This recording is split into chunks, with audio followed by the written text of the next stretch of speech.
ఈ రోజు నేను ట్రై చేసిన రెసిపీ ఇఫా చికెన్. ఇది దుబాయ్లో కరెంట్లీ చాలా వైరల్ అవుతుంది. అందరు రెస్టారెంట్స్కి వెళ్ళి ఆర్డర్ చేసుకుని తింటున్నారంట. సో మనం ఇంట్లో ఉన్న ఇంగ్రీడియంట్స్తో చాలా సింపుల్గా చేసుకోవచ్చు. నేను థై ప్లస్ లెగ్ పీస్ లిషియస్లో ఆర్డర్ పెట్టుకున్నాను. మీరు నార్మల్ పీసెస్ కూడా ట్రై చేయొచ్చు. నార్మల్ చికెన్ మ్యారినేషన్ ప్రాసెస్ లాగే స్క్రీన్ మీద ఉన్న ఇంగ్రీడియంట్స్ అన్నిటినీ కలుపుకొని చికెన్ మ్యారినేషన్ కోసం పెట్టుకోవాలి. ఇప్పుడు ఈ ఇంగ్రీడియంట్స్ అన్నీ కలిపి ఒక పేస్ట్లా ఫామ్ చేసుకుని మన చికెన్ థైస్కి బాగా అప్లై చేసుకోవాలి.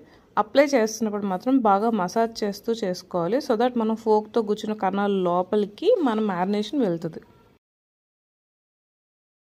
చికెన్ మ్యారినేట్ అయ్యేలోపు మనం సాస్ ప్రిపేర్ చేసుకున్నాం. ఇప్పుడు స్క్రీన్ మీద ఉన్న ఇంగ్రీడియంట్స్ అన్నిటినీ కూడా మళ్ళీ మిక్సీ చేసుకోవాలి. మంచి పేస్ట్ లాగా మిక్సీ చేసుకుంటే మీకు క్రీమీ సాస్ రెడీ అయిపోయినట్టే. నేనైతే ఇక్కడ ఒక మిస్టేక్ చేశాను.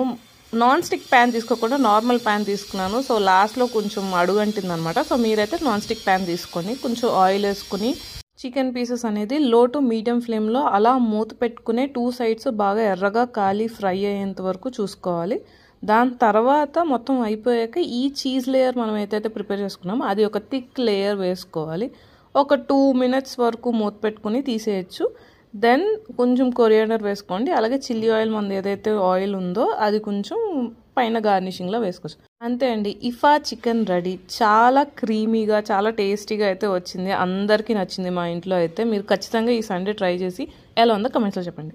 అండ్ నా ఛానల్ని ఫాలో చేయడం మాత్రం మర్చిపోకండి. ఇలాంటి ఎన్నో వీడియోస్లో మళ్ళీ కలుద్దాం.